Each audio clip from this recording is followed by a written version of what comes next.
फिर से स्वागत है सभी के सभी साथियों का हेमेटोलॉजी की दुनिया में। लास्ट लेक्चर में अपन ने प्लाज्मा प्रोटीन और उससे बनने वाले सारे के सारे क्वेश्चन पढ़ लिए थे। शायद 100% आपको समझ में आ गया और प्लाज्मा प्रोटीन में बनने वाले किसी भी तरह का क्वेश्चन का जवाब देने में आप सक्षम हो। आज उससे आगे बढ़ते हैं। अपन टॉपिक अपना चल रहा है, सब्जेक्ट अपन पढ़ रहे हैं फिजियोलॉजी, जिसमें अपना टॉपिक है हेमेटोलॉजी। हेमेटोलॉजी में ब्लड पढ़ रहे हैं अपन। ब्लड के कंपोजिशन के दो पार्ट होते हैं, प्लाज्मा और ब्लड सेल। प्लाज्मा के बारे में मैं आपको पढ़ा चुका हूं। प्लाज्मा में पाया जाने वाला इंपॉर्टेंट कंपोनेंट प्लाज्मा प्रोटीन अपन ने डिस्कस कर लिया। अब अपन ब्लड सेल पढ़ने वाले हैं। ब्लड सेल में पहली ब्लड सेल पढ़ेंगे अपन आरबीसी, परंतु चूंकि कल अपन ने प्लाज्मा प्रोटीन पढ़ा है तो उससे संबंधित एक आध दो पॉइंट और हैं जिनको पहले डिस्कस कर लिया जाए, then come on to the RBC. देखिए अपन डिस्कस करें, हॉस्पिटल के अंदर आप सारे के सारे साथियों ने सैंपल लिया होगा जब भी आपकी ड्यूटी लगी होगी। तो देखिए जो सैंपल लेते हैं ईडीटीए वायल में लेते हैं। सैंपल आपने लिया ईडीटीए वायल के अंदर, ये मान के चलें ईडीटीए वायल है जिसकी दीवार पर ईडीटीए लगा होता है। इसके अंदर अपन ब्लड सैंपल लेते हैं। इसमें आपने ब्लड सैंपल लिया, कौन सी वायल की बात कर रहे हैं अपन? It is the EDTA vial, it is the EDTA vial. अच्छा, जब आपने इस पर्टिकुलर वायल में सैंपल लिया होगा तो आपसे कहा भी जाता होगा या आपने खुद ने भी वायल को लेने के बाद दोनों साइड घुमाया होगा। घुमाने का मतलब ये होता है कि उसकी दीवार पर जो ईडीटीए लगा हुआ है वो उस ब्लड सैंपल के साथ मिक्स हो जाए, जिससे उस ब्लड में किसी भी तरह की क्लॉटिंग ना हो। What is the EDTA? It is an anti coagulant, यानी यह एक एंटी कोएगुलेंट होता है जो ब्लड की क्लॉटिंग को रोकता है। The full form of EDTA is ethylene diamine tetra acetic acid. क्या होता है इस पर्टिकुलर सैंपल का जब इसको लेबोरेटरी में भेजा जाता है? ये आपने सैंपल लिया, इसको घुमाया, घुमाने के बाद अपन ने लेबोरेटरी में इसको भेज दी। लेबोरेटरी वाले बहुत सारे सैंपल जब उनके पास आ जाते हैं तो एक साथ सेंट्रीफ्यूज मशीन में रख देते हैं। उस सेंट्रीफ्यूज मशीन में सारे सैंपल को रखने के बाद मशीन को ऑन करते हैं। वो मशीन लगातार घूमती है, घूमने की गति होती है 2000 रिवॉल्यूशन पर मिनट। 10 मिनट तक घुमाया जाता है, 10 मिनट तक घुमाया जाता है। 10 मिनट तक घुमाने के बाद जब इस ईडीटीए वायल को उसमें से निकालते हैं, जब इस ईडीटीए वायल को उसमें से निकालते हैं तो कंडीशन ये आपको देखने को मिलती है। ईडीटीए वायल को उसमें से निकालेंगे तो कंडीशन ये आपको देखने को मिलेगी, ऊपर क्लियर फ्लूइड मीडियम आ जाएगा और नीचे जो सब्सटेंस है, हैवी सब्सटेंस खासकर आरबीसी, वो नीचे सेटल डाउन हो जाएंगे। ऊपर व्हाइटिश सब्सटेंस, येलोइश सब्सटेंस आ गया और नीचे कुछ हिस्सा सेटल डाउन हो गया। जो नीचे का हिस्सा सेटल डाउन हुआ है, जो नीचे का हिस्सा सेटल डाउन हुआ है, इसके अंतर्गत आती हैं ब्लड सेल। इसके अंतर्गत आती हैं ब्लड सेल। ब्लड सेल के अंदर अपन बात करें तो मेनली ब्लड सेल आती हैं आरबीसी। तो ये जो ऊपर का हिस्सा है क्लियर लिक्विड मीडियम है। मान के चलें आपने सैंपल टोटल लिया था 10 ml, 10 ml का आपने सैंपल लिया था, तो इसमें से 5.5 ml, अच्छा 5.5 ml का मतलब होगा 55%, 5.5 ml का मतलब होगा 55%। और नीचे का ये जो पोर्शन है, ये बचा जो सेटल डाउन हुआ है, ये होता है 4.5 ml। 4.5 ml का मतलब होता है 45%। तो 45% हिस्सा तो नीचे सेटल डाउन हो जाता है, 55% ऊपर वाला हिस्सा क्लियर लिक्विड मीडियम होता है। ये जो लिक्विड मीडियम है 55%, इसको आप भली भांति जानते हैं, अपन नाम देंगे प्लाज्मा। इसको अपन नाम देंगे प्लाज्मा। और ये जो 45% नीचे सेटल डाउन हुआ है, इसको अपन नाम देंगे ब्लड सेल्स। ये जो ब्लड सेल होंगी, तीनों तरह की ब्लड सेल यहां पर मौजूद होंगी, आरबीसी, डब्ल्यूबीसी और प्लेटलेट्स। आरबीसी, डब्ल्यूबीसी और प्लेटलेट अच्छे से जानते हैं आप। ये जो 45% होता है, इसमें मैक्सिमम 95 से 96% तक आरबीसी ही होती, सर्वाधिक मात्रा में होती हैं आरबीसी। अपन ने पढ़ा है 1 क्यूबिक एमएम की अपन बात करें तो 4.5 से 5.5 मिलियन आरबीसी होती है। मात्र हजारों में डब्ल्यूबीसी होती है। हजारों में डब्ल्यूबीसी बोले तो 4 से 11,000 और 1.5 से 4 लाख तक प्लेटलेट होती हैं। तो सर्वाधिक संख्या किसकी होगी? आरबीसी की होगी। तो ये 45% में से अकेले 43-44% आरबीसी होती है।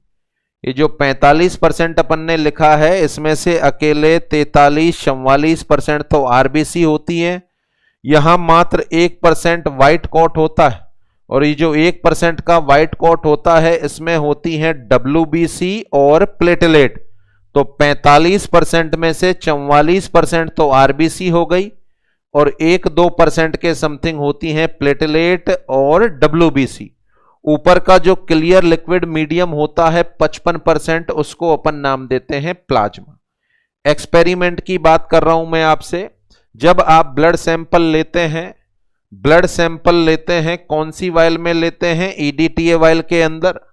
ईडीटीए वायल का मतलब क्या हुआ? इसमें ब्लड की क्लॉटिंग नहीं होगी, क्योंकि इसमें ईडीटीए मिला हुआ है।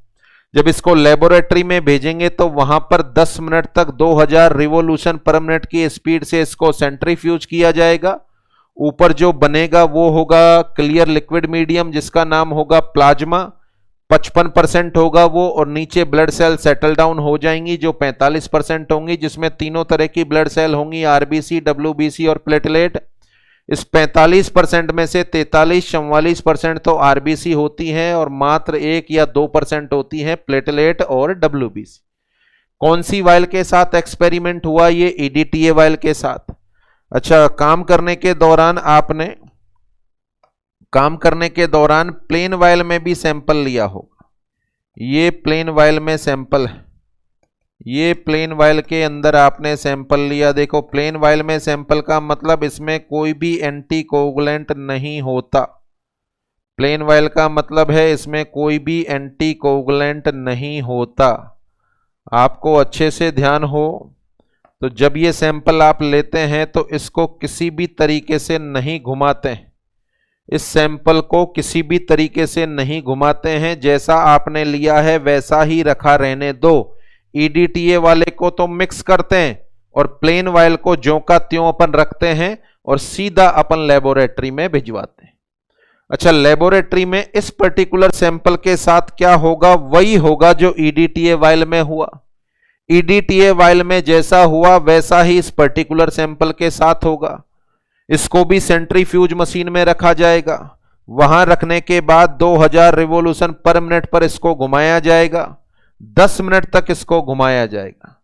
10 मिनट तक घुमाने के बाद ये पर्टिकुलर कंडीशन आपको देखने को मिलेगी। ऊपर फिर से लिक्विड मीडियम आ गया, ऊपर फिर से लिक्विड मीडियम आ गया 45%, और नीचे ब्लड सेल सेटल हो गई। नीचे ब्लड सेल सेटल हो गई 45%, और ऊपर लिक्विड मीडियम आ गया 55%। तो ऊपर का लिक्विड पोर्शन तो 55%, फिर से वही कहानी दोहराई गई, और नीचे का जो मीडियम है वो ब्लड सेल है। ब्लड सेल में मैक्सिमम मात्रा आरबीसी की है, वो 45%। देखो, गौर करने वाली बात या समझाने वाली बात जिस मुद्दे पर अपन आने वाले हैं कि ये जो दोनों सैंपल आपने लिए हैं, इन दोनों सैंपल में अंतर क्या है। ये वाला जो लिक्विड पोर्शन है, ये वाला ऊपर वाले लिक्विड पोर्शन से किसी तरीके से अलग है क्या? वो भी 55% है, ये भी 55% है। क्या दोनों में किसी तरह का कोई अंतर है? Point number 1। दोनों में अंतर की अपन बात करें तो अंतर अपन को यहां से मिलेगा। EDTA वायल में ब्लड सैंपल लेबोरेटरी में भेजा गया जिसमें क्लॉटिंग नहीं हुई, और प्लेन वायल में सैंपल भेजा गया तो जब सैंपल सेंट्रीफ्यूज के लिए लगाया होगा वहां के टेक्नीशियन ने, तो इतनी देर में तो ब्लड की क्लॉटिंग हो गई होगी। तो नीचे वाली वायल में जब आपने सैंपल भेजा है तो यहां तो ब्लड की क्लॉटिंग हो गई, ऊपर वाली वायल में आपने सैंपल भेजा है, यहां पर ब्लड की क्लॉटिंग नहीं हुई। तो जनरल सा मतलब क्या माने अपन की प्लेन वायल में ब्लड की क्लॉटिंग हो गई, और जो क्लॉटिंग के फ्रेगमेंट बने हैं वो सारे के सारे नीचे सेटल डाउन हो गए होंगे। जो भी फ्रेगमेंट बने हैं वो सारे के सारे नीचे सेटल डाउन हो गए होंगे, यहां पर सेटल डाउन हो गए होंगे। ब्लड सेल के साथ क्लॉटिंग कंपोनेंट भी इसमें शामिल हो गए। तो ऊपर जो लिक्विड पोर्शन आया प्लाज्मा, नीचे जो लिक्विड पोर्शन आया ये भी प्लाज्मा, ऊपर वाला भी प्लाज्मा है, ये भी प्लाज्मा है, परंतु ये प्लाज्मा ऐसा है जिसमें क्लॉटिंग हो चुकी। क्लॉटिंग होने का परिणाम यह हुआ कि प्लाज्मा में क्लॉटिंग कराने वाली महत्वपूर्ण प्रोटीन का नाम है फिब्रिनोजन। इसका मतलब यह है कि फिब्रिनोजन काम आ गई भैया, और क्लॉटिंग हो गई, इसका मतलब है फिब्रिनोजन फिब्रिन में कन्वर्ट हो गई, और फिब्रिनोजन का फिब्रिन में कन्वर्ट होने का मतलब यह है कि ये जो लिक्विड पोर्शन बचा है और ऊपर जो लिक्विड पोर्शन है उसमें अंतर यह है कि यह भी प्लाज्मा है, यह भी प्लाज्मा है, परंतु इस प्लाज्मा के अंदर क्लॉटिंग फैक्टर या फिब्रिनोजन एब्सेंट है। क्लॉटिंग फैक्टर या फिब्रिनोजन एब्सेंट है इस पर्टिकुलर प्लाज्मा में।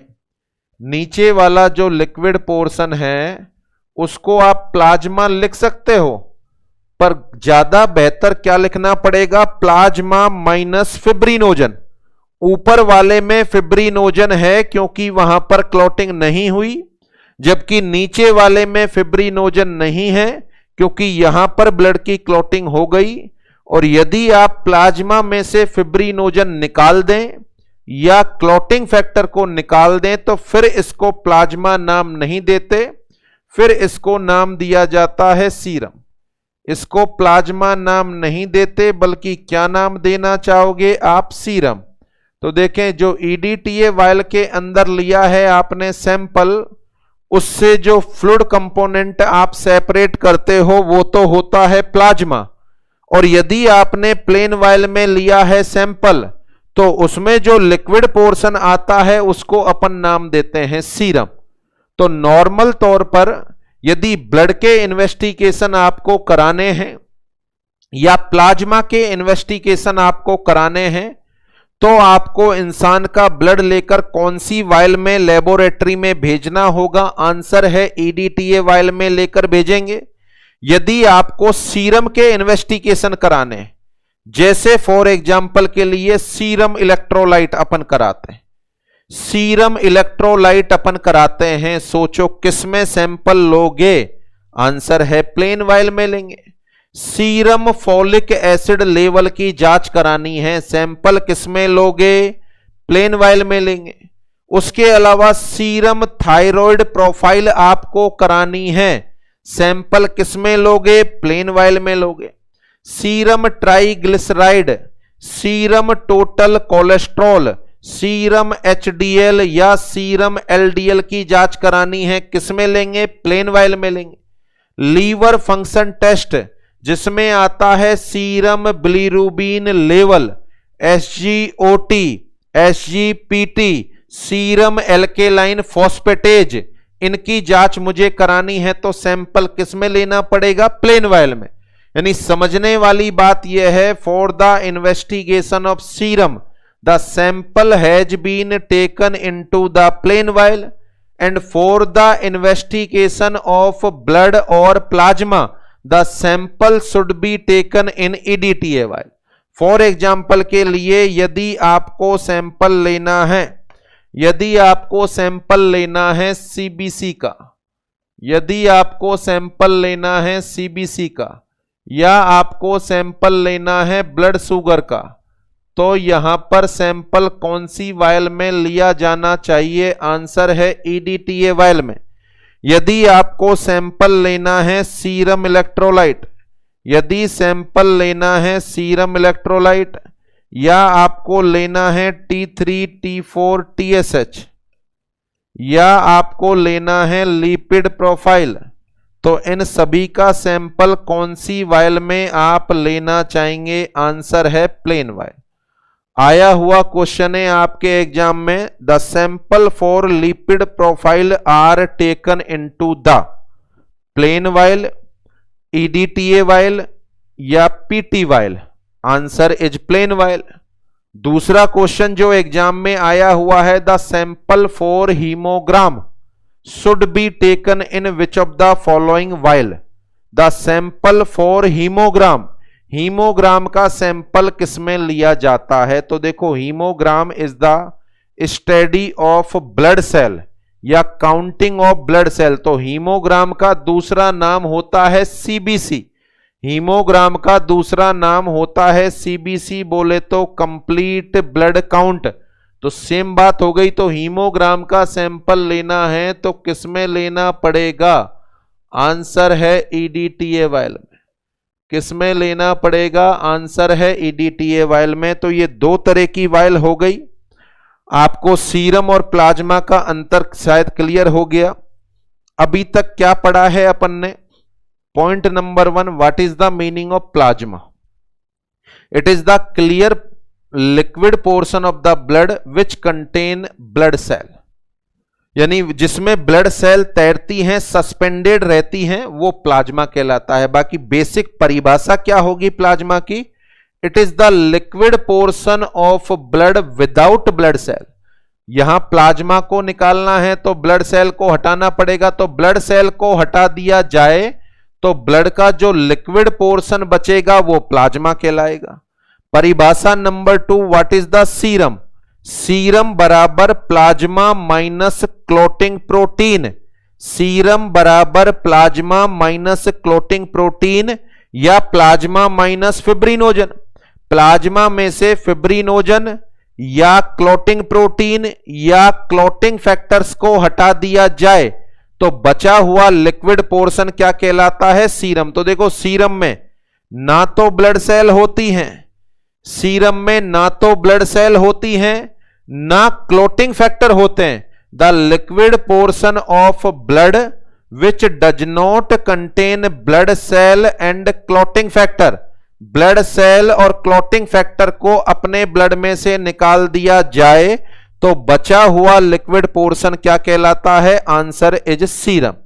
यदि ब्लड और प्लाज्मा के इन्वेस्टिगेशन कराने हैं तो सैंपल कौन सी वायल में लेना चाहिए? ईडीटीए वायल में। यदि इन्वेस्टिगेशन कराने हैं सीरम के तो कौन सी वायल में सैंपल लिया जाएगा? प्लेन वायल में।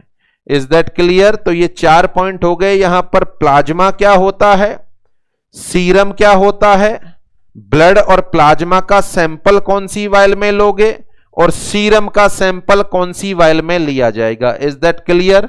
लास्ट और 5वां पॉइंट जो अपन को यहां पर सीखना है, देखो 55% तो हो गया प्लाज्मा और 45% है ब्लड सेल। ये 45% ब्लड सेल है, यहां पर 45% ब्लड सेल है। इस 45% में से अकेले 43 से 44%, 43 से 44% आरबीसी, 43 से 44% कौन सी सेल हैं? आरबीसी। एवरेज अपन माने तो ये होनी चाहिए 36 से 52%। एवरेज आरबीसी की value man to man differ करती है, किसी में 4.2 मिलियन है तो किसी में 5.2 मिलियन भी होगी। तो यहां पर एक कोई किसी का भी ब्लड सैंपल लिया जाए तो लिए हुए ब्लड सैंपल में जो आरबीसी की टोटल मात्रा होती है उस टोटल मात्रा को अपन एक पर्टिकुलर नाम देते हैं। It is known as packed cell volume. It is known as packed cell volume. It is also known as haematocrit volume, it is also known as haematocrit volume. देखें, किसी भी इंसान के ब्लड में पाई जाने वाली आरबीसी की प्रतिशत मात्रा, किसी भी इंसान के ब्लड में पाई जाने वाली आरबीसी की प्रतिशत मात्रा पैक्ड सेल वॉल्यूम कहलाती है या हेमेटोक्रेट वॉल्यूम कहलाती है? एवरेज अपन इसका आंसर दें कितनी होती है, तो आंसर है, आप एवरेज के लिए मान लेना, आगे इसमें डिफरेंसेज पढ़ेंगे अपन, मेल फीमेल में अलग होती है, 32 से 52%। कितनी होती है? 32 से 52%। तो एक नॉर्मल सैंपल लिया जाए, उस नॉर्मल सैंपल में जो आरबीसी की प्रतिशत मात्रा है उसी को अपन किस नाम से जानते हैं? पैक्ड सेल वॉल्यूम, या फिर क्या बोलेंगे? हेमेटोक्रेट वॉल्यूम। प्रैक्टिकली यदि आपने हॉस्पिटल में काम किया है तो जरूर जानकारी होगी कि वहां पर डॉक्टर साहब आपसे कहते हैं या मरीज के घर वालों से कहते हैं कि इसको 2 यूनिट ब्लड लियाओ, ब्लड लिया आता है।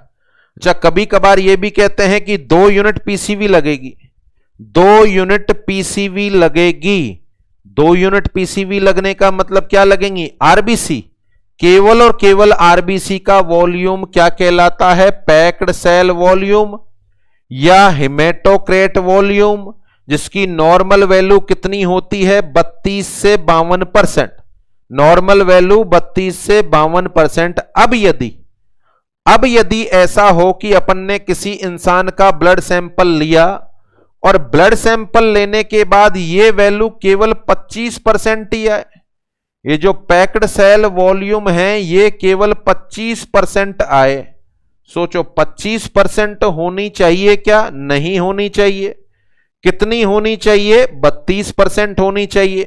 परंतु यदि यह 25% आ रही है, परंतु यदि यह 25% आ रही है तो क्या अंदाजा लगाएं कि इंसान के ब्लड में आरबीसी कम है, और आरबीसी का कम होना किसको इंडिकेट करेगा? एनीमिया। जब आरबीसी के नंबर डिक्रीज हो जाते हैं तो अवस्था को क्या बोलते हैं अपन? एनीमिया। यदि किसी इंसान में पैक्ड सेल वॉल्यूम आता है 62%, यदि किसी इंसान में पैक्ड सेल वॉल्यूम आता है 62%, कितने से कितना होना चाहिए? 32 से 52%। आ कितना रहा है अपने पास? 62%। 62% का मतलब क्या समझे? नॉर्मल से ज्यादा है। इसका मतलब उस इंसान के शरीर में आरबीसी के नंबर ज्यादा हैं, और आरबीसी के नंबर ज्यादा होने को किस नाम से जानते हैं अपन? पॉलीसाइथेमिया। किस नाम से जानते हैं अपन? पॉलीसाइथेमिया। तो 5वें पॉइंट पे की जो अपन चर्चा करें, इस पर्टिकुलर पार्ट में जो मैं पढ़ा रहा हूं, प्लाज्मा क्या होता है? क्लियर। सीरम क्या होता है? क्लियर। ब्लड सैंपल या प्लाज्मा सैंपल कौन सी वायल में लेंगे? क्लियर। सीरम से जांच करानी है तो कौन सी वायल इस्तेमाल करनी है? क्लियर। 5वां point, what is the meaning of PCV और एससीवी? पैक्ड सेल वॉल्यूम या haematocrit volume. Normal value of PCV 32 से 52%। यदि 32 से 52% के बीच में आती हैं तो there is a normal amount of RBC.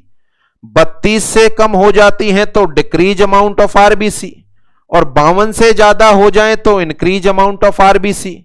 तो यदि कम आए तो अवस्था को किस नाम से जानेंगे अपन? Anaemia.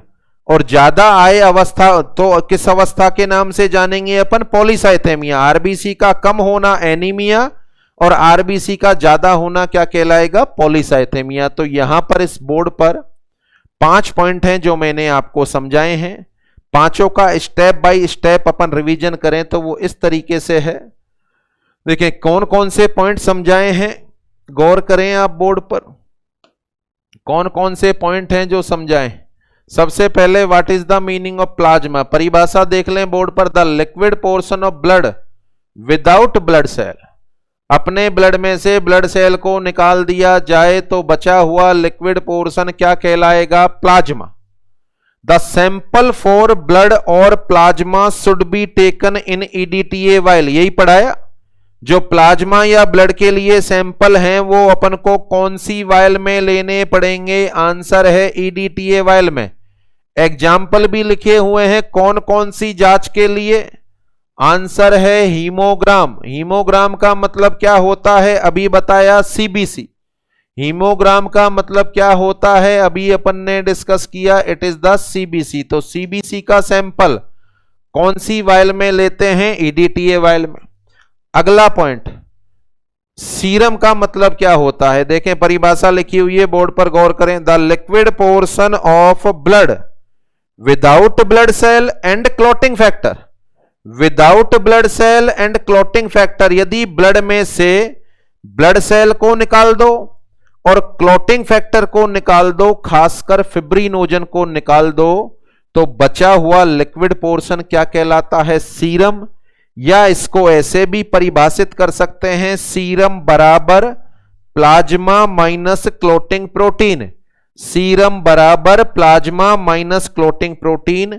The sample for serum should be taken in plain vial. यही समझाए अपन, सीरम का सैंपल अपन को किसमें लेना चाहिए, प्लेन वायल में।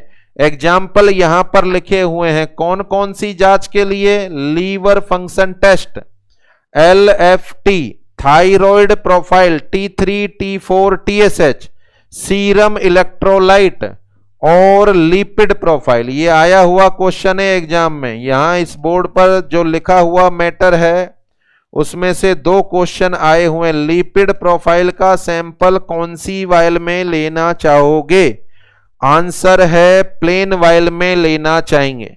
The sample for haemogram should be taken in, answer है ईडीटीए वायल में लेना चाहेंगे। हीमोग्राम का दूसरा नाम क्या होता है, सीबीसी। प्लाज्मा हो गया, सीरम हो गया, ईडीटीए वायल पर चर्चा हो गई, प्लेन वायल पर चर्चा हो गई। इसके बाद कौन से पॉइंट पर चर्चा की है अपन ने, इस पॉइंट पर। सबसे पहले what is the meaning of PCV. PCV बोले तो पैक्ड सेल वॉल्यूम। पीसीवी बोले तो packed cell volume. What is the packed cell volume, परिभाषा आपके सामने लिखी हुई है, देखें आप क्या लिखा हुआ है, the total amount of RBC in A given sample. The total amount of RBC in a given sample is known as PCV और HCV। HCV बोले तो हेमेटोक्रेट वॉल्यूम। HCV बोले तो हेमेटोक्रेट वॉल्यूम। दोनों का मतलब एक होता है। देखिए यहां पर वायल दिखाई गई है जो अभी आपके सामने चर्चा की थी अपन ने। ये जो नीचे पोर्शन बैठा है, ये जो नीचे पोर्शन बैठा है ये तो है आरबीसी। ये ऊपर का जो लिक्विड पोर्शन है ये है प्लाज्मा। यहां पर बीच में एक बफी कोट है, यहां पर बीच में व्हाइट कलर की एक बफी कोट है जो शायद ज्यादा क्लियर नहीं आ रही होगी डायग्राम में। ये बफी कोट है, ये हैं WBC और प्लेटलेट। ये हैं WBC और प्लेटलेट। तो ये किसी इंसान का ब्लड सैंपल लिया, इसमें ये जो नीचे वाला हिस्सा है इसको बोलते हैं अपन PCV, बोले तो पैक्ड सेल वॉल्यूम, जिसकी नॉर्मल वैल्यू नीचे लिखी हुई है 36 से 52%। फीमेल में कम होती है जो अभी अपन डिस्कस कर रहे थे 32 से 52। तो एवरेज में ध्यान रखने के लिए अभी 32 से 52 याद रख लेना। मेल में ज्यादा होती है। और भी बहुत सारे क्वेश्चन बनते हैं पीसीवी पे जो आगे ब्लड इंडिकेटर में पढ़ाऊंगा वहां पर डिस्कस होंगे। ये नॉर्मल पीसीवी है, ऊपर 55% प्लाज्मा है। यदि किसी इंसान की रिपोर्ट ये आए, देखो दूसरी वायल में देखो आप, इंसान की रिपोर्ट ये आए, इसका मतलब यहां पर पीसीवी या हेमेटोक्रेट कम हो गया। और पीसीवी हिमेटोक्रेट का कम होना किसको दर्शा रहा है, आंसर है एनीमिया। इसका मतलब इंसान में आरबीसी के नंबर कम है। तीसरे में देखो आप बहुत ज्यादा है, यहां तक आ गया, इसका मतलब इंसान में आरबीसी के नंबर ज्यादा हैं। और आरबीसी के नंबर ज्यादा होना बताओ क्या बोलेंगे अपन, पॉलीसाइथेमिया। तो पैक्ड सेल वॉल्यूम अपन को किसकी जानकारी देता है, the normal amount of RBC. यदि ये ज्यादा होगा तो पॉलीसाइथेमिया कहलाएगा, यदि ये कम होगा तो एनीमिया कहलाएगा। Is that clear. तो ये 5 पॉइंटों के बारे में जानकारी हो गई। Come on to the next, आगे बढ़े अपन। ये प्लाज्मा, सीरम और आरबीसी को अपन ने पढ़ लिया। अब अपन पहली ब्लड सेल पढ़ना स्टार्ट करेंगे जिसका नाम होगा आरबीसी। आपका टोटल ध्यान यहां बोर्ड पर होना चाहिए। आप शायद राइटिंग ना करें तो बेटर होगा। आगे मैं इन सबका एक साथ रिवीजन करा दूंगा जैसे अभी अपन ने इनका रिवीजन कराया। रेड ब्लड सेल जिसको अपन नाम देते हैं एरिथ्रोसाइट। एरिथ्रो वर्ड का मतलब मैंने बता दिया है रेड कलर, और साइट का मतलब है सेल। रेड कलर वाली सेल को अपन एरिथ्रोसाइट नाम दे। पॉइंट नंबर 1, क्या यह आपके मेरे ब्लड का फॉर्म्ड एलिमेंट है? क्या आरबीसी आपके मेरे ब्लड का फॉर्म्ड एलिमेंट है? आंसर है yes. RBC is the formed element of human blood. WBC भी फॉर्म्ड एलिमेंट है, प्लेटलेट भी फॉर्म्ड एलिमेंट है। न्यूक्लिएटेड होती है या नॉन न्यूक्लिएटेड? ये फॉर्म्ड एलिमेंट न्यूक्लिएटेड होता है या नॉन न्यूक्लिएटेड होता है? शायद 100% साथी जानते हैं कि मैच्योर आरबीसी के अंदर न्यूक्लियस नहीं होता। मैच्योर आरबीसी में न्यूक्लियस नहीं होता। तो सबसे पहले what is the RBC? It is the non nucleated formed element of human blood. It is the non nucleated formed element of human blood. अगला point, the normal number of RBC. The normal number of RBC, तो देखें normal number की बात करें तो 4.5 से 5.5 million, 4.5 से 5.5 million per cubic MM of blood, ये संख्या होती है इनकी मेल में। फीमेल में इनकी संख्या कम होती है, वैल्यू होती है 4 से 5 मिलियन। 4 से 5 million per cubic MM of blood RBC पाई जाती है फीमेल में। तो that is the normal number of RBC. आगे बढ़ें, आरबीसी का निर्माण। आरबीसी के निर्माण के लिए शब्द इस्तेमाल करते हैं अपन एरिथ्रोपोइसिस। अब देखें यहां से अपन आरबीसी की जर्नी ए से लेकर जेड तक पढ़ेंगे। कैसे आरबीसी पैदा होती हैं, पैदा होने के बाद क्या काम करती हैं, कितने दिनों बाद नष्ट हो जाती हैं। तो यहां से अपन पूरी जर्नी पढ़ने वाले हैं। What is the erythropoiesis? RBC का निर्माण। एरिथ्रो का मतलब है आरबीसी, पोइसिस का मतलब है निर्माण होना। तो आरबीसी का निर्माण होना एरिथ्रोपोइसिस कहलाता है। इसको परिभाषित करूं मैं तो परिभाषा होगी the origin development and maturation of RBC. The origin development and maturation of RBC is known as erythropoiesis. Erythropoiesis में साधारणतः समय लगता है 7 दिन का। एरिथ्रोपोइसिस में साधारणतः समय लगता है 7 दिन का। 5 दिन तो डेवलपमेंट में लगते हैं, 2 दिन मैच्योरेशन में लगते हैं। आगे एरिथ्रोपोइसिस के एक एक स्टेप में आपको पढ़ाऊंगा। अभी केवल परिभाषा, origin development and maturation of RBC is known as erythropoiesis. Erythropoiesis में समय लगता है 7 दिन। आगे बढ़े, कहां पर होता है एरिथ्रोपोइसिस? आपके मेरे शरीर में कहां पर होता है एरिथ्रोपोइसिस? तो एरिथ्रोपोइसिस के लिए जन्म के पहले से लेकर मरते दम तक अलग अलग साइट होती। कौन कौन सी साइट होती हैं अभी अपन डिस्कस करेंगे। जैसे अभी लेटेस्ट एक एग्जाम में क्वेश्चन आया हुआ है, the erythropoiesis in foetus take place इन।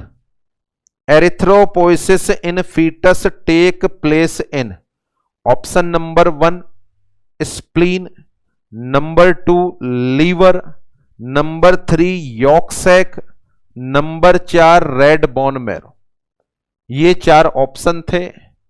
क्या आंसर होना चाहिए अभी अपन डिस्कस करने वाले हैं। दूसरा, यदि क्वेश्चन आए erythropoiesis take place in, option A red bone marrow, option B spleen, option C liver, option D all of them. केवल इतना सा क्वेश्चन है, एरिथ्रोपोइसिस कहां होता है, ये नहीं बताया किस में, तब इसका आंसर क्या होगा। तो अलग अलग जगह पर होता है एरिथ्रोपोइसिस। ये बच्चे के जन्म की शुरुआत है, ये मदर का यूट्रस का डायग्राम है, ये उसका बेबी है। 3 महीने के अंतर्गत प्लेसेंटा का निर्माण हो जाता है। प्लेसेंटा इसको सारा का सारा परफ्यूजन पहुंचाने का काम करता है। क्या यहां पर आपको नॉलेज है कि इस बच्चे को ऑक्सीजन कहां से मिलती है? इस बच्चे को ऑक्सीजन कहां से मिलती है? तो शायद सभी को ज्ञात होगा कि मदर से मिलती है, क्योंकि पूरे 9 महीने तक बच्चा तो सांस लेता ही नहीं। मदर के यूट्रस में बच्चा सांस नहीं लेता पूरे 9 महीने तक, तो मदर की आरबीसी इसको ऑक्सीजन पहुंचाती। क्या मदर की आरबीसी प्लेसेंटा को एंटर करके बच्चे में पहुंचती है? क्या मदर की आरबीसी प्लेसेंटा को भेद करके बच्चे में पहुंचती है? नो। पूरे 9 महीने तक बच्चे का और मदर का ब्लड मिक्स नहीं होता। देखो, दोनों का ब्लड ग्रुप अलग अलग हो सकता है, और यदि इन दोनों का ब्लड मिक्स होगा तो नुकसान हो सकता है। तो पूरे 9 महीने तक बच्चे को ऑक्सीजन भले से मदर की आरबीसी पहुंचाती हो, बट बच्चे की बॉडी में उनको सर्कुलेट करने का काम इसकी खुद की आरबीसी का होता है। यानी बच्चा शुरुआत से ही अपनी आरबीसी बनाने लग जाता है। तो मदर की आरबीसी यहां तक लेकर आती है, परंतु बच्चे में एंटर नहीं होती। पूरे 9 महीने तक मदर और बच्चे का ब्लड किसी भी लेवल पर मिक्सअप नहीं होता। तो यहां अपन बात कर सकते हैं कि बच्चा जन्म से ही अपनी आरबीसी खुद बनाना स्टार्ट कर देता। बच्चा जन्म से ही अपनी आरबीसी खुद बनाना स्टार्ट कर देता है। शुरुआती 3 महीने के अंतर्गत अपन बात करें, 0 से 3 मंथ के बीच अपन बात करें, बोले तो फर्स्ट ट्राइमेस्टर के दौरान बच्चे के अंदर मीजेनकाइमल सेल जो यॉर्क सैक में होती है, बच्चे के अंदर मीजेनकाइमल सेल जो यॉर्क सैक में होती है वो आरबीसी का निर्माण करती है। Mesenchymal cell of yolk sac, yolk sac में पाई जाने वाली मीजेनकाइमल सेल के द्वारा आरबीसी का निर्माण होगा फर्स्ट ट्राइमेस्टर में या शुरुआती 3 महीने के अंदर। उसके बाद 3 महीने बाद बच्चे में बहुत सारे ऑर्गन का निर्माण हो जाता है। ऑर्गन के निर्माण के बारे में बात करें तो बच्चे में लीवर बन गया, स्प्लीन बन गया, और लीवर और स्प्लीन इस आरबीसी के निर्माण की जिम्मेदारी ले लेते हैं। तो आगे के 3 महीने की बात करें अपन, 4 से 6 महीने, बोले तो सेकेंड ट्राइमेस्टर के दौरान बच्चे के अंदर आरबीसी बनाने की जिम्मेदारी हो जाती है स्प्लीन की और लीवर की। यानी सेकेंड ट्राइमेस्टर के दौरान आरबीसी का निर्माण कौन करेगा? स्प्लीन और लीवर।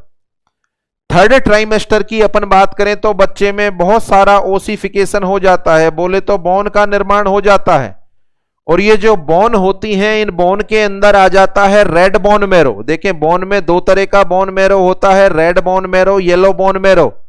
आरबीसी, डब्ल्यूबीसी और प्लेटलेट का निर्माण रेड बोन मैरो से होता है। तो 6 महीने बाद, 6 से लेकर 9 महीने तक, 6 महीने बाद 6 से लेकर 9 महीने तक, बोले तो थर्ड ट्राइमेस्टर के दौरान बच्चे के अंदर आरबीसी का निर्माण होता है रेड बोन मैरो। इसका मतलब है तीनों ट्राइमेस्टर में अलग अलग टाइम पर अलग अलग पार्ट के द्वारा आरबीसी का निर्माण हो रहा है। अभी तक बच्चे का जन्म नहीं हुआ है, अपन फीटस लाइफ के अंतर्गत बात कर रहे हैं। यह मदर का यूट्रस है, यह बच्चा है। मदर की एक भी आरबीसी बच्चे में एंटर नहीं होती, अदरवाइज तो अलग अलग ब्लड ग्रुप हो सकता है और ट्रांसफ्यूजन रिएक्शन होना पॉसिबल है। इसलिए कभी भी मदर का और बच्चे का ब्लड मिक्स नहीं होता। ऑक्सीजन भले से यहां से ट्रांसपोर्ट होती हो, बट आरबीसी एंटर नहीं होती। तो यहां पर बच्चे के शरीर में ऑक्सीजन को ट्रांसपोर्ट कौन करेगा? खुद की आरबीसी। इसका मतलब बच्चा जन्म से ही अपनी आरबीसी बनाने लग जाता है। तो शुरुआती 3 महीने के अंदर आरबीसी का निर्माण मीजेनकाइमल सेल ऑफ यॉर्क सैक के द्वारा होगा। चौथे से 6ठे महीने या सेकेंड ट्राइमेस्टर में स्प्लीन और लीवर के द्वारा होगा, और 7, 8, 9 महीने में या तीसरे ट्राइमेस्टर में आरबीसी का निर्माण रेड बोन मैरो के द्वारा होगा। इसके बाद बच्चे का जन्म हो गया, बोले तो आफ्टर बर्थ, जन्म होने के बाद भी आरबीसी का निर्माण अब जन्म होने के बाद लीवर स्प्लीन आरबीसी का निर्माण करना छोड़ देते हैं। जन्म होने के बाद लीवर और स्प्लीन आरबीसी का निर्माण करना छोड़ देते हैं, तो बच्चे के शरीर में जितनी भी बॉन होती हैं, बच्चे के शरीर में जितनी भी बॉन होती हैं वो सारी की सारी आरबीसी का निर्माण करती हैं जन्म होने के बाद से 3 साल तक। जन्म होने के बाद से 3 साल तक बच्चे में पाई जाने वाली सारी की सारी बॉन में आरबीसी का निर्माण होता है। सब में बोन मैरो होगा और सब में आरबीसी का निर्माण होगा। तो 3 साल तक बच्चे के अंदर कौन सा बोन मैरो है जो आरबीसी का निर्माण करेगा, कौन सी बोन में मेनली आरबीसी का निर्माण होगा? तो आंसर है सारी बोन में, सारी की सारी बोन के अंदर आरबीसी का निर्माण होगा। 3 साल बाद अपन बात करें, 3 साल से 14 साल तक, 3 साल से 14 साल तक बच्चे में जो आरबीसी का निर्माण है वो मैक्सिमम होता है ह्यूमरस में, मैक्सिमम होता है ह्यूमरस में और साथ में होता है फीमर में। मेनली होता है ह्यूमरस में और फीमर में। भली बात ही जानते हैं आप, they are the long bone, they are the long bone. तो 3 साल से 14 साल तक बच्चे में मेनली आरबीसी का निर्माण होता है लॉन्ग बोन में, बच्चे में आरबीसी का निर्माण होता है लॉन्ग बोन में। इसके बाद अपन बात करें 14 साल के बाद, आफ्टर 14 ईयर, देखें 14 साल के बाद वह बोन जिनका निर्माण मेम्ब्रेन से होता, मेम्ब्रेन से जिनका निर्माण होता है उनको मेम्ब्रेनस बोन बोलते हैं। मेम्ब्रेनस बोन का एग्जाम्पल है स्टर्नम, ये मेम्ब्रेनस बोन है। उसके अलावा रिब्स, ये मेम्ब्रेनस बोन है। बैक साइड में बात करें तो स्केपुला और साथ में पीछे की साइड में वर्टिब्री, ये सारी की सारी मेम्ब्रेनस बोन है। तो इस स्टर्नम में, रिब्स में, स्केपुला में और वर्टिब्री में, ये सारे के सारे एग्जाम्पल हैं मेम्ब्रेनस बोन के। 14 साल से लेकर मरते दम तक मैक्सिमम आरबीसी का निर्माण मेम्ब्रेनस बोन में होता है। 14 साल से लेकर मरते दम तक मैक्सिमम आरबीसी का निर्माण मेम्ब्रेनस बोन में होता है। तो अपने बारे में अपन बात करें, आपके मेरे अंदर आरबीसी का निर्माण कहां हो रहा होगा? आपके मेरे अंदर आरबीसी का निर्माण कहां हो रहा होगा? तो शायद आंसर दे पा रहे हैं आप कि सर मेम्ब्रेनस बोन में हो रहा होगा। ये जो पूरे के पूरे टॉपिक पर अपन ने डिस्कस किया है, जन्म से पहले और जन्म के बाद, जन्म से पहले और जन्म के बाद कहां कहां आरबीसी का निर्माण हुआ, टॉपिक का नाम है साइट ऑफ एरिथ्रोपोइसिस। टॉपिक का नाम है साइट ऑफ एरिथ्रोपोइसिस। एरिथ्रोपोइसिस कहां कहां पर होता है? देखें क्या डिस्कस कर रहे हैं अपन। RBC are the non nucleated formed element of blood. इनके नंबर 4.5 से 5.5 मिलियन मेल में होते हैं, 4 से 5 मिलियन फीमेल में होते हैं। आरबीसी का निर्माण एरिथ्रोपोइसिस कहलाता है, जिसको होने में 7 दिन का समय लगता है। कहां कहां पर होता है आरबीसी का निर्माण? Site of erythropoiesis. जन्म से पहले आरबीसी का निर्माण कहां हो रहा है? शुरुआती 3 महीने में मीजेनकाइमल सेल ऑफ यॉर्क सैक। अगले 3 महीने में कहां हो रहा है? स्प्लीन और लीवर में हो रहा है। लास्ट के 3 महीने में कहां हो रहा है? रेड बोन मैरो में हो रहा है। अभी तक बच्चे का जन्म नहीं हुआ है, अब बच्चे का जन्म हो गया। बच्चे का जन्म होने के बाद आरबीसी का निर्माण शुरुआती 3 साल में बॉडी में पाई जाने वाली सारी बोन में होगा। 3 से 14 साल तक मैक्सिमम आरबीसी का निर्माण लॉन्ग बोन में होता है और 14 साल बाद आरबीसी का निर्माण कहां होगा? मेम्ब्रेनस बोन में। तो अभी वर्तमान में आपके मेरे अंदर आरबीसी का निर्माण मेनली कहां हो रहा होगा? Membranes bone. Is that clear? इस तरीके से रेड बोन मैरो के अंदर आरबीसी बनती हैं। अदर ऑर्गन का रोल भी प्ले होता है। अभी अभी 2 क्वेश्चन पूछे थे मैंने आपसे, एक तो एग्जाम में आया हुआ कि which of the following part take the responsibility of erythropoiesis in foetus. Foetus में एरिथ्रोपोइसिस कहां होता है? यॉर्क सैक में, लीवर में, स्प्लीन में, रेड बोन मैरो में। आंसर है all of them, but all of them वहां ऑप्शन में नहीं था। ऑल ऑफ देम ऑप्शन में नहीं था। निर्माण तो सभी में हो रहा है। अब इस पर्टिकुलर क्वेश्चन का बेस्ट आंसर क्या देना चाहेंगे आप? तो मैक्सिमम प्रोडक्शन इनिशियल टाइम में होता है, उसके बाद तो ये ऑर्गन टुकड़ों में करते हैं। देखें 8वें महीने पर रेड बोन मैरो भी कर रहा है, थोड़ा बहुत ये भी कर रहे हैं, बट इस पहली अवस्था में सिंगल यॉक सैक के द्वारा होता है। तो यहां अपन बात करें, ये जो क्वेश्चन आया हुआ था, फीटस में आरबीसी का निर्माण कहां होता है, आंसर है यॉक सैक में। यदि सारे ऑप्शन में आ जाएं और last option all of them हो तो आंसर ऑल ऑफ देम जाएगा। अगला क्वेश्चन जो मैंने आपसे पूछा था, which of the following part involves in erythropoiesis या erythropoiesis take place in liver, spleen, red bone marrow, all of them. अब देखें सारे के सारे ऑर्गन जन्म होने के बाद भले से बोन मैरो में हो रहा है, बट एरिथ्रोपोइसिस होता तो है। क्वेश्चन ने स्पेसिफाई नहीं किया है जन्म के बाद या जन्म से पहले, कॉमन पूछा है कहां होता है, और लास्ट में ऑल ऑफ देम भी दिया हुआ है। तो बेस्ट आंसर क्या देना चाहेंगे अपन, ऑल ऑफ देम। तो ये हो गया साइट ऑफ एरिथ्रोपोइसिस। आगे बढ़े आप, नेक्स्ट आरबीसी का निर्माण हो गया। आरबीसी का निर्माण होने के बाद शरीर से बाहर निकल गई आरबीसी। आरबीसी का निर्माण होने के बाद शरीर से बाहर निकल गई आरबीसी। अब ये जो आरबीसी शरीर से बाहर निकलेंगी, मैच्योर आरबीसी शरीर से बाहर निकल गई। शरीर से बाहर निकलने के बाद ये आरबीसी स्टोर होने के लिए एक पर्टिकुलर ऑर्गन में जाती, स्टोर होने के लिए इस पर्टिकुलर ऑर्गन में जाती है, और इस पर्टिकुलर ऑर्गन का नाम है स्प्लीन। यानी सबसे पहले डायरेक्टली ब्लड में नहीं जाती हैं, सबसे पहले यह स्प्लीन में जाती हैं। तो सबसे पहले आरबीसी बोन मैरो में मैच्योर होने के बाद स्टोर होने के लिए स्प्लीन में जाती हैं। इसलिए सभी साथी जानते हैं कि spleen is also known as blood bank of human body. आपकी मेरी बॉडी में पाए जाने वाले कौन से ऑर्गन को ब्लड बैंक के नाम से भी जाना जाता है, आंसर है स्प्लीन। कितना ब्लड या कितनी आरबीसी के स्टोरेज की क्षमता रखता है, ये लगभग 200 से 250 ml, एग्जैक्ट बात करें तो 240 ml। 240 ml तक ब्लड स्प्लीन के अंदर स्टोर हो सकता है। जब भी बॉडी को आवश्यकता होगी आरबीसी की, वहां से आरबीसी रिलीज हो जाएंगी।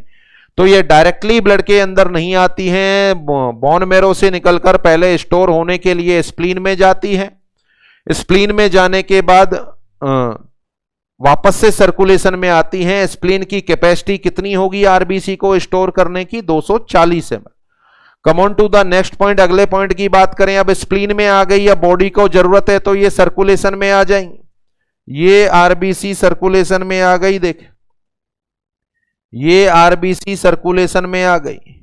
सर्कुलेशन में आने के बाद आप और मैं इन आरबीसी की स्ट्रक्चर को देख रहे हैं, आप और मैं इन आरबीसी की स्ट्रक्चर को देख रहे हैं। तो अपना टॉपिक है स्ट्रक्चर ऑफ आरबीसी। सबसे पहला पॉइंट अपन आरबीसी के बारे में देख रहे हैं। सबसे पहले अपन आरबीसी का साइज चेक करें।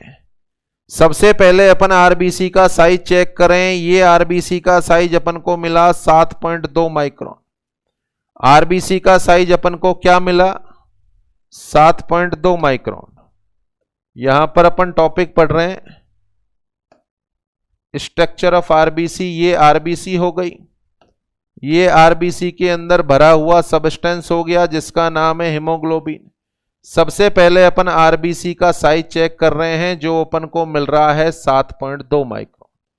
स्ट्रक्चर में कई सारे पॉइंट अपन कैलकुलेट करेंगे। पहला पॉइंट अपन ने कैलकुलेट किया, साइज ऑफ आरबीसी कितना है भैया, 7.2 माइक्रोन। यदि किसी इंसान में 7.2 माइक्रोन की आरबीसी है, यदि किसी इंसान में 7.2 माइक्रोन की आरबीसी है, तो इसको अपन नाम दे सकते हैं नॉर्मोसाइटिक आरबीसी। यदि 7.2 माइक्रोन की आरबीसी है तो इसको अपन नाम दे सकते हैं नॉर्मोसाइटिक आरबीसी। देखिए नॉर्मोसाइटिक आरबीसी का मतलब है नॉर्मल साइज की आरबीसी।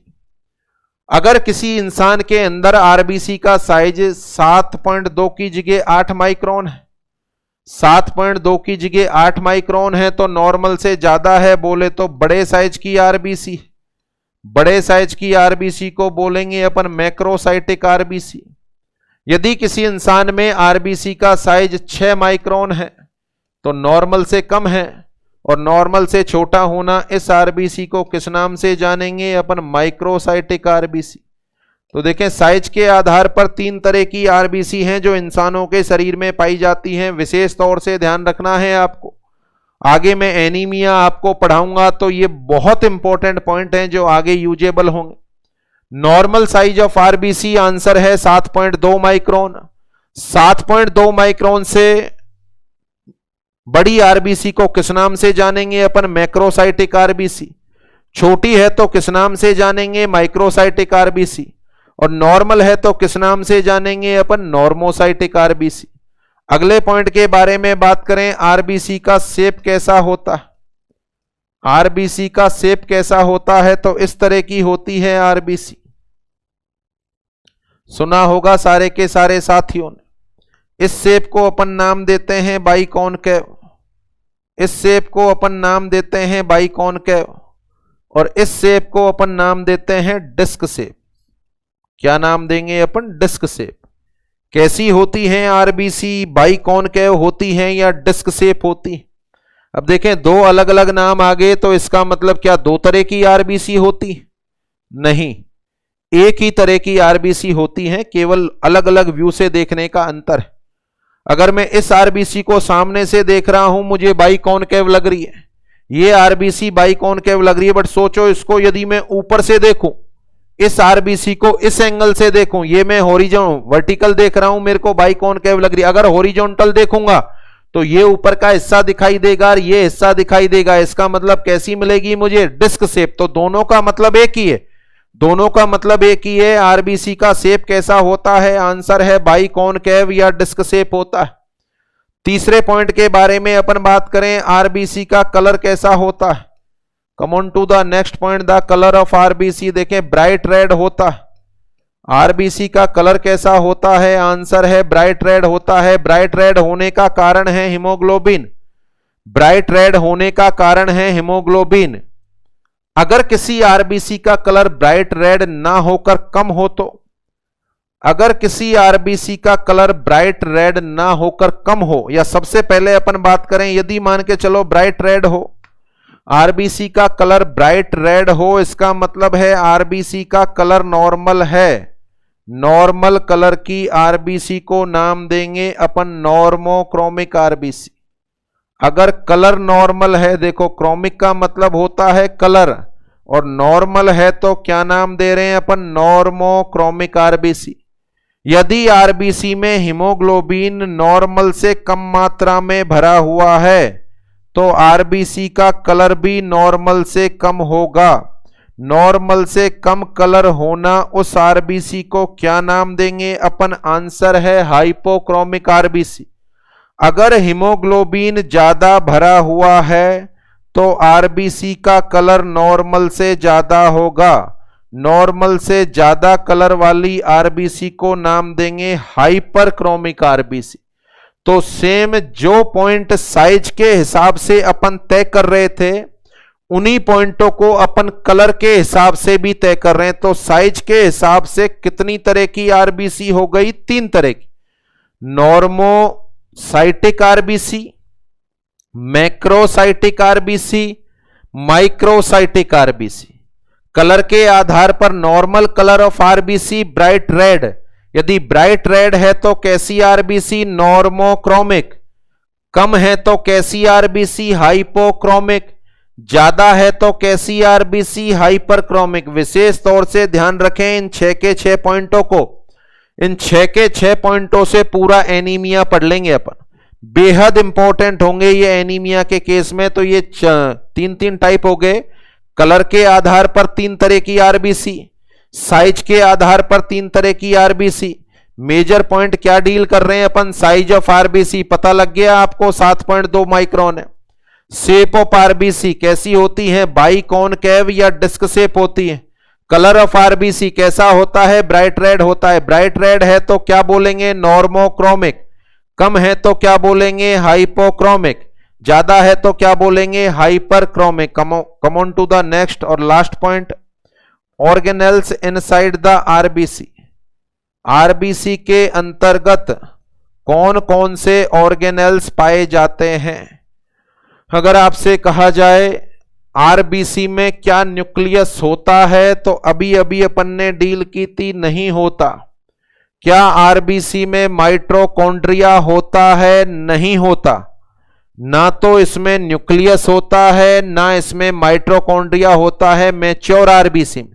अब न्यूक्लियस कैसे डिजनरेट होता है ये तो एरिथ्रोपोइसिस में मैं आगे पढ़ाऊंगा, बट इसके अंदर माइटोकॉन्ड्रिया भी नहीं है। RBC does not contain nucleus and also does not contain mitochondria.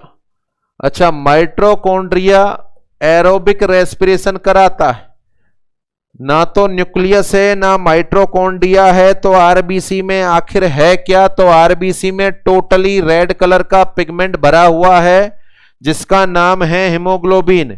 तो यहां पर एक क्वेश्चन बनता है कि आरबीसी में माइटोकॉन्ड्रिया नहीं होता, सेल में एरोबिक रेस्पिरेशन कराने की जिम्मेदारी माइटोकॉन्ड्रिया की होती है। एरोबिक रेस्पिरेशन माइटोकॉन्ड्रिया कराता है और यहां माइटोकॉन्ड्रिया नहीं होता। इसका मतलब आरबीसी में किस तरह का रेस्पिरेशन होगा? एरोबिक रेस्पिरेशन या एनएरोबिक रेस्पिरेशन? तो आंसर है एनएरोबिक रेस्पिरेशन। आंसर है एनएरोबिक रेस्पिरेशन होगा आरबीसी के अंदर। तो ये एक टॉपिक कंप्लीट है जिसका नाम है स्ट्रक्चर ऑफ आरबीसी। देखिए, सबसे पहले अपन ने पढ़ा आरबीसी कहां पैदा हुई, पैदा होने के बाद कहां गई? स्प्लीन में। स्प्लीन में जाने के बाद आरबीसी को ढूंढकर अपन ने बाहर निकाला और माइक्रोस्कोप में देखा। माइक्रोस्कोप में आरबीसी में 4 चीजें अपन ने देखी, जिसकी मेजर हेडिंग की अपन बात कर रहे हैं स्ट्रक्चर ऑफ आरबीसी। क्या क्या देखा आपने? Size of RBC, the normal size of RBC. Answer क्या है? 7.2 माइक्रोन। आंसर है 7.2 माइक्रोन। यदि 7.2 माइक्रोन है तो नॉर्मोसाइटिक ज्यादा है तो मैक्रोसाइटिक, कम है तो माइक्रोसाइटिक। कलर कैसा होता है? Bright red. ब्राइट रेड है तो नॉर्मोक्रोमिक, कम है तो हाइपोक्रोमिक, ज्यादा है तो hyperchromic. Shape of RBC, shape of RBC biconcave disc shape. क्या 2 तरह की होंगी? नहीं, एक ही तरह की आरबीसी होंगी। अगला पॉइंट अपन ने डिस्कस किया organelles inside the RBC. Nucleus है क्या? नहीं है। माइटोकॉन्ड्रिया है क्या? नहीं है। माइटोकॉन्ड्रिया अनुपस्थित होने की वजह से आरबीसी में कैसा रेस्पिरेशन होगा? Anaerobic respiration. तो ये अपन ने आरबीसी की स्ट्रक्चर को देख लिया। स्ट्रक्चर को देखने के बाद अपन डील करें कि आरबीसी आपके मेरे शरीर में क्या काम करती। बोले तो फंक्शंस ऑफ आरबीसी। देखें, फंक्शंस ऑफ आरबीसी में बात करें, जैसा कि ये सर्कुलेशन आपको पता है, यहां पर अपन डील करते हैं, यहां से निकलती है पल्मोनरी आर्टरी, और पल्मोनरी आर्टरी की बहुत सारी ब्रांच लंग्स में एंटर कर जाती, लंग्स में एंटर कर जाती हैं। ये पल्मोनरी आर्टरी की ब्रांच हो। भली बाती जानते हैं आप राइट एट्रियम, राइट वेंट्रिकल, कैसा ब्लड बहता है यहां पर? डीऑक्सीजनेटेड। कैसा ब्लड आता है यहां पर? डीऑक्सीजनेटेड।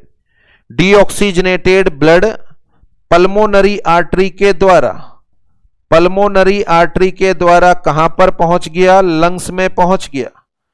अच्छा, इसको डीऑक्सीजनेटेड ब्लड अपन बोल रहे हैं, इसका मतलब ऑक्सीजन की मात्रा कम है इसमें, ऑक्सीजन की मात्रा कम है।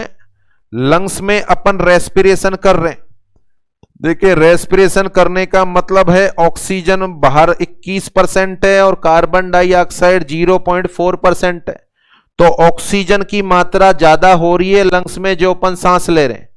अब ऑक्सीजन जो यहां पर आती है लंग्स में, इसकी विशेषता है कि यह अपने लंग्स में या ब्लड में डिजोल्व नहीं होती, घुलती नहीं है।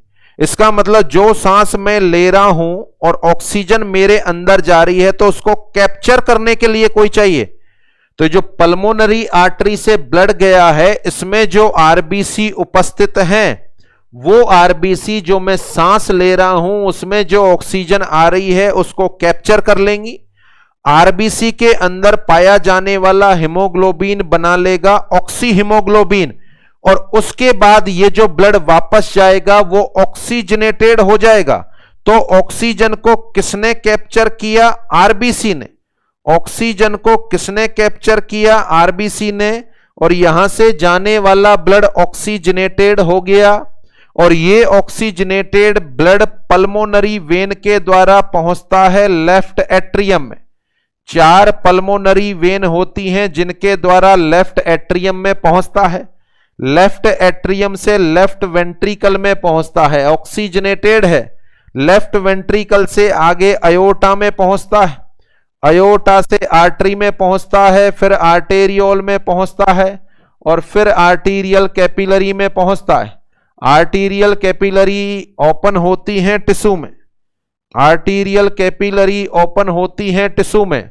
देखें, टिश्यू को 24 घंटे ऑक्सीजन की जरूरत होती है, तो यहां पर जो आरबीसी होती है वह ऑक्सीजन को छोड़ देती है, ऑक्सीजन को छोड़ देती हैं, और ऑक्सीजन को छोड़ने के बाद यहां पर किसको अटैच कर लेती हैं? CO2 को। तो ऑक्सीजन को, देखो क्या हुआ, ऑक्सीजन को तो यहां से उठाया, लंग्स से उठाया, लंग्स से उठाने के बाद यहां से होते हुए टिश्यू में छोड़ दिया। टिश्यू से कौन सी गैस को उठा लिया? कार्बन डाइऑक्साइड को। अच्छा, कार्बन डाइऑक्साइड को उठाने के बाद नेक्स्ट परिणाम होगा कि यह ब्लड वापस से अशुद्ध हो गया, बोले तो डीऑक्सीजनेटेड हो गया। ये वापस से आएगा वेन के द्वारा, और बॉडी की सारी वेन मिलकर बना लेती हैं वीना कावा। क्या बना लेंगी? वीना कावा। सुपीरियर वीना कावा और इंफीरियर वीना कावा ब्लड को कहां पर पुट डाउन करेंगी? राइट एट्रियम में। राइट एट्रियम से राइट वेंट्रिकल में, राइट वेंट्रिकल से पल्मोनरी आर्टरी में, पल्मोनरी आर्टरी के अंदर, पल्मोनरी आर्टरी के अंदर यहां पर आरबीसी कार्बन डाइऑक्साइड को छोड़ देंगी, जिसको अपन एक्सप्रेशन के द्वारा बाहर निकाल देंगे। कार्बन डाइऑक्साइड को छोड़कर कौन सी गैस को फिर अपने साथ चिपका लेंगी? ऑक्सीजन को। फिर से ब्लड ऑक्सीजनेटेड हो गया। तो सिंपल शब्दों में यदि अपन बोलें तो जो सांस आप लेते हो, ऑक्सीजन आप लेते हो, वह ब्लड में घुलनशील नहीं होती। उस ऑक्सीजन को लंग्स से उठाकर टिश्यू तक छोड़ने का काम, और टिश्यू से कार्बन डाइऑक्साइड को उठाकर वापस लंग्स तक छोड़ने का काम ब्लड में कौन से सबस्टेंस के द्वारा हो रहा है? आंसर है आरबीसी के द्वारा हो रहा है। एक स्थान से ऑक्सीजन को उठाकर दूसरे स्थान पर छोड़ना, और एक स्थान से कार्बन डाइऑक्साइड को उठाकर दूसरे स्थान पर छोड़ना, इसको अपन क्या नाम दें? ट्रांसपोर्ट। क्या नाम दें अपन? ट्रांसपोर्ट। तो RBC is responsible for transport of oxygen and carbon dioxide. Oxygen and carbon dioxide का ट्रांसपोर्ट करने के लिए रेस्पॉन्सिबल होती हैं RBC. Is that clear? What is the function of RBC? It is responsible for the transport of blood gases. Blood gases में कौन कौन सी gases हो गई? ऑक्सीजन और कार्बन डाइऑक्साइड। दोबारा से समझे, राइट एट्रियम से डीऑक्सीजनेटेड ब्लड राइट वेंट्रिकल में, फिर यहां से पल्मोनरी आर्टरी में, कहां पहुंचा? लंग्स में। लंग्स में जो ऑक्सीजन आएगी उसको आरबीसी के साथ अटैच कर लिया जाएगा। ब्लड ऑक्सीजनेटेड हो गया, पल्मोनरी वेन के द्वारा वापस कहां पहुंचा? लेफ्ट एट्रियम में। आरबीसी ने ऑक्सीजन को जोड़ लिया, फिर left ventricle, then aorta, artery, arterial capillary, और इस ऑक्सीजन को टिश्यू में छोड़ दिया। टिश्यू से क्या उठाया? कार्बन डाइऑक्साइड, फिर वेन के द्वारा वीना कावा, और वापस से ये कहां पर आ गई? राइट एट्रियम में, देन राइट वेंट्रिकल, और फिर से पल्मोनरी आर्टरी के द्वारा लंग्स में। लंग्स में क्या छोड़ दी? Carbon dioxide. क्या उठा ली? ऑक्सीजन। तो ऑक्सीजन को लंग्स से उठाकर टिश्यू तक छोड़ना, और टिश्यू से कार्बन डाइऑक्साइड को उठाकर लंग्स तक छोड़ने की जिम्मेदारी कौन सी सेल की है? आरबीसी की। तो आरबीसी जब अपने ब्लड सर्कुलेशन में आ जाती है तो क्या काम करती है? It is responsible for transport of blood gases. कौन कौन सी गैसों का ट्रांसपोर्ट? ऑक्सीजन और कार्बन डाइऑक्साइड। तो that is the major function of RBC. इसके अलावा और अपन बात करें कि आरबीसी के सरफेस पर कुछ एंटीजन लगी हुई होती हैं। अगर आरबीसी की सरफेस पर यह लगी हुई एंटीजन ए है तो इंसान का ब्लड ग्रुप ए होगा। अगर ये एंटीजन बी है तो इंसान का ब्लड ग्रुप बी होगा।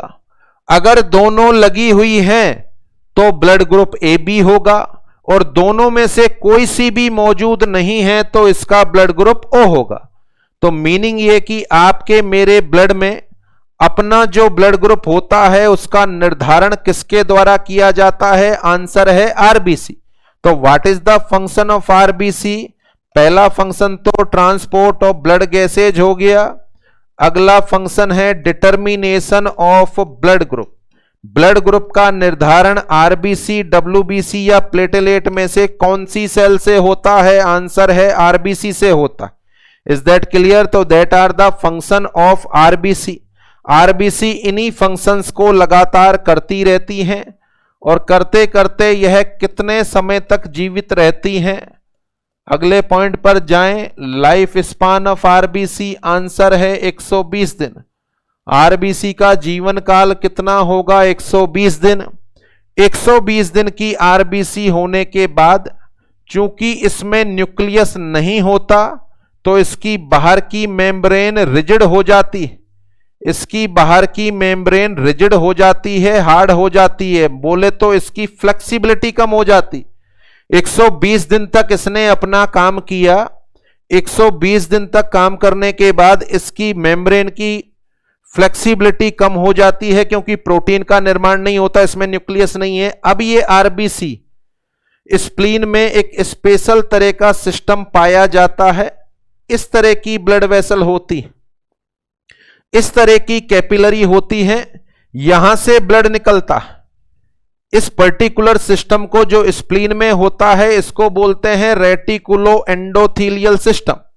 इस तरह की कैपिलरी जब स्प्लीन में होती है, अगर आरबीसी यंग है, अगर आरबीसी यंग है तो आसानी से इन कैपिलरी से निकल जाएगी। बट यदि आरबीसी का जीवन काल 120 दिन हो गया तो इसकी बाहर की झिल्ली हार्ड हो जाएगी और हार्ड होने का परिणाम होगा कि अब ये आरबीसी जब स्प्लीन से निकलेगी तो यहां पर कोलैप्स हो जाएगी और कोलैप्स होने का मतलब है डेस्ट्रॉय हो जाएगी। इसका मतलब है आरबीसी 120 दिन जीने के बाद नष्ट हो जाती है।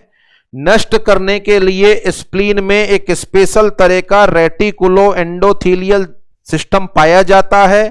सर्वाधिक 120 दिन के बाद सर्वाधिक आरबीसी का डिस्ट्रैक्शन स्प्लीन में होता है। आरबीसी का सर्वाधिक डिस्ट्रैक्शन स्प्लीन में होता है। So that's why the spleen is also known as graveyard of RBC. The spleen is also known as graveyard of RBC. Graveyard का मतलब है कब्रिस्तान। तो बॉडी में कौन से ऑर्गन को आरबीसी का कब्रिस्तान भी कहा जाता है? आंसर है स्प्लीन। देखो कितनी अच्छी बात स्प्लीन के बारे में सुनी अपन ने। क्या स्प्लीन आरबीसी का निर्माण करता है? यस। क्या आरबीसी का स्टोरेज करता है? यस। क्या आरबीसी को नष्ट भी करता है? यस। निर्माण भी करेगा, स्टोर भी करेगा, नष्ट भी करेगा। इसीलिए इसी का नाम ब्लड बैंक है और इसी का नाम कब्रिस्तान है। Is that clear? ये जो आरबीसी टूट रही हैं, एक्सेसिव आरबीसी या आरबीसी का नॉर्मली टूटना, इसके लिए जो शब्द इस्तेमाल करते हैं it is the haemolysis. RBC का बनना एरिथ्रोपोइसिस कहलाता है और आरबीसी का टूटना हीमोलाइसिस कहलाता है। सर्वाधिक हीमोलाइसिस कौन से ऑर्गन में होगा? स्प्लीन में होगा। So that's why the spleen is also known as graveyard of RBC. Is that clear? तो आरबीसी के बनने से लेकर आरबीसी के नष्ट होने तक के सारे पॉइंटों को अपन ने डील कर लिया। देखें क्या पढ़ा। सबसे पहले आरबीसी फॉर्म्ड एलिमेंट हैं, यस, नॉन न्यूक्लिएटेड हैं। इसके बाद आरबीसी का निर्माण जन्म से पहले कहां कहां हो रहा है, जन्म के बाद कहां कहां हो रहा है। आरबीसी का निर्माण होने के बाद क्या वो सीधे ब्लड में आई? नहीं, पहले स्प्लीन में गई स्टोर होने के लिए। अच्छा, स्टोर के बाद जब जरूरत पड़ी तो आरबीसी ब्लड में आई। ब्लड में आने के बाद आपने माइक्रोस्कोप से उनकी स्ट्रक्चर देखी, 4 चीजें देखी, साइज देखा, शेप देखा, कलर देखा और साथ के अंदर ऑर्गेनेल्स देखे। उसके बाद आरबीसी ने काम किया। क्या काम किया? फंक्शन ऑफ आरबीसी पता चल गया आपको। उसके बाद आरबीसी कितने दिन तक जीवित रही? 120 दिन। और नष्ट कहां पर हो गई? स्प्लीन में। अब नष्ट होने के बाद क्या बनता है उसको अपन डिस्कस करेंगे। तो ये आरबीसी का बेसिक कंसेप्ट शायद टोटली आपको समझ में आ गया। 2 मिनट में रिवाइज कराऊं कि क्या पढ़ा है अपन ने। तो देखें क्या क्या चीज है जो अपन ने पढ़ी है।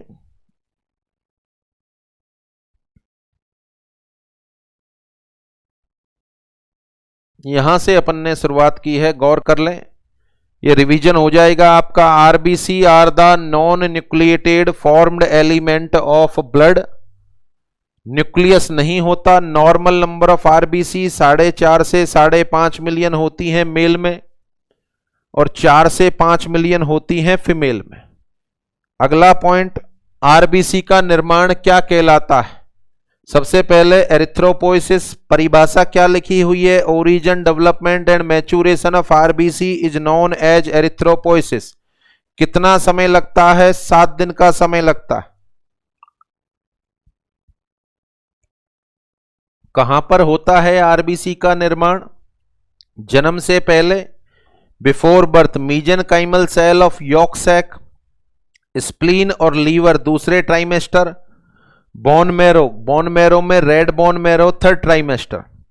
जन्म होने के बाद सारी बोन में होता है 3 साल तक, 14 साल तक केवल लॉन्ग बोन में होता है और 14 साल के बाद आपके मेरे अंदर कहां होता है, मेम्ब्रेनस बोन में। तो ये निर्माण हो गया आरबीसी का। आगे बढ़े आप, मेम्ब्रेनस बोन के एग्जाम्पल स्टर्नम, रिब्स, स्केपुला और वर्टिब्री। इसके बाद सीधे ब्लड में ना जाकर स्टोर होने के लिए कहां जाती हैं, स्प्लीन में। Storage of RBC take place in spleen, blood bank of human body. कितनी स्टोरेज कैपेसिटी है, 200 से 250 ml। स्टोरेज कैपेसिटी 200 से 250 ml ब्लड को स्टोर करता है spleen. Next, structure of RBC, अगला टॉपिक अपन ने पढ़ा था स्ट्रक्चर ऑफ आरबीसी। क्या देखा स्ट्रक्चर में आप साथियों ने, सबसे पहले size of RBC. The normal size of RBC 7.2 micron. 7.2 micron size है तो क्या बोलेंगे, नॉर्मोसाइटिक आरबीसी। 7.2 से ज्यादा है तो मैक्रोसाइटिक और 7.2 से कम है तो microcytic RBC. Next, colour of RBC, normal colour कैसा होगा, ब्राइट रेड। स्ट्रक्चर पढ़ रहे हैं अपन, bright red. Bright red colour है तो नॉर्मोक्रोमिक हो जाएंगी। कलर नॉर्मल से ज्यादा है तो देखो हाइपरक्रोमिक आरबीसी हो गई और नॉर्मल से कम है तो इनको अपन नाम देंगे हाइपोक्रोमिक। Is that clear. ये जो पर्टिकुलर साइज है ये नॉर्मल है, देखो यहां पर नॉर्मोसाइटिक, ये नॉर्मल से बड़ा है मैक्रोसाइटिक और ये नॉर्मल से छोटी है तो क्या नाम दे रहे हैं, माइक्रोसाइटिक। Colour of RBC. तीसरा पॉइंट, शेप ऑफ आरबीसी, ये गोलाकार दिख रही है, डिस्क शेप, सामने वाले एंगल से देख रहे हैं और दूसरे एंगल से देखेंगे तो ये दिखेंगी, बोले तो बाइकॉनकेव। और चौथा पॉइंट, कौन कौन से ऑर्गेनेल होते हैं, ऑर्गेनेल इन आरबीसी। आरबीसी में ना तो न्यूक्लियस होता है ना माइटोकॉन्ड्रिया होता है, इसलिए कैसा रेस्पिरेशन होगा, anaerobic respiration. Next, function of RBC, blood गैसों का ट्रांसपोर्ट O2 एंड CO2 और साथ में आपके ब्लड ग्रुप का निर्धारण भी आरबीसी के द्वारा हो रहा है, बोले तो determination of blood group. Life span of RBC 120 दिन और आरबीसी का डिस्ट्रक्शन क्या कहलाता है, बनना तो कहलाता है एरिथ्रोपोइसिस, नष्ट होना हीमोलाइसिस। और मैक्सिमम आरबीसी का डिस्ट्रक्शन कहां पर होगा, स्प्लीन में। So that's why the spleen is also known as graveyard of RBC. तो ये आरबीसी का बेसिक डिस्क्रिप्शन कंप्लीट होता है।